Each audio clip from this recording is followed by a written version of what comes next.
14 Oktober 1999, Habibie melangkah memasuki ruangan sidang istimewa MPR RI. Teriakan cemoohan bergema di sepanjang langkahnya menuju podium. Tak berhenti sampai di situ, pidato pertanggungjawabannya pun dihiasi celetukan-celetukan dan teriakan yang jauh dari kata sopan, baik dari anggota MPR maupun fraksi balkon yang berisi aktivis dan tokoh-tokoh pergerakan. Meskipun Habibie bisa menunjukkan hasil kerja yang luar biasa dalam kurun waktu yang hanya 1 tahun lebih sedikit, tapi perasaan orang-orang di dalam maupun di luar sidang memang tidak berpihak kepadanya. Padahal, kerja keras Habibie bersama kabinet berhasil menguatkan nilai tukar rupiah terhadap dolar dengan sangat drastis.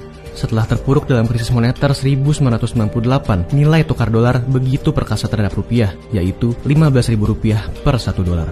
Dalam waktu kurang dari 1 tahun, Habibie berhasil mengubahnya menjadi hanya Rp6.500 per 1 dolarnya. Sebuah prestasi yang tidak pernah bisa disamai lagi oleh para penggantinya hingga saat ini. Ialah yang meletakkan dasar kebebasan pers dengan meniadakan pemberedelan media massa.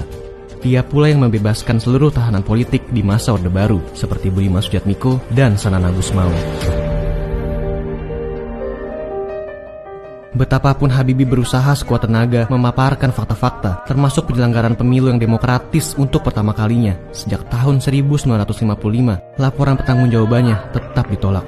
Bahkan selalu ada teriakan "Hu" setiap kali kertas voting yang dibuka menyatakan menerima laporan pertanggungjawaban Habibie. Akhirnya 355 anggota MPR menolak dan hanya 322 yang menerima.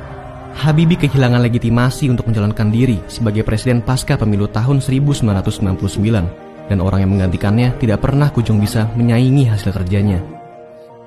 Kita memang sangat terikat dengan perasaan, soal suka dan tidak suka, soal prasangka buruk tanpa pernah mau secara objektif menilai hasil kerja seseorang.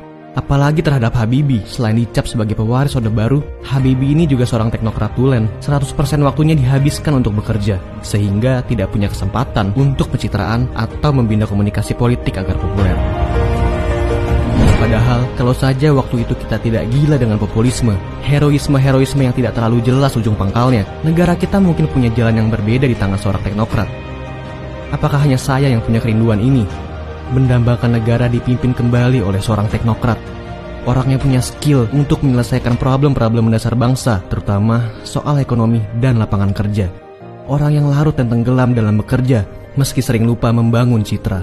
Orang yang memang punya energi luar biasa untuk bekerja, yang lalu kita beri mandat kerja untuk Indonesia.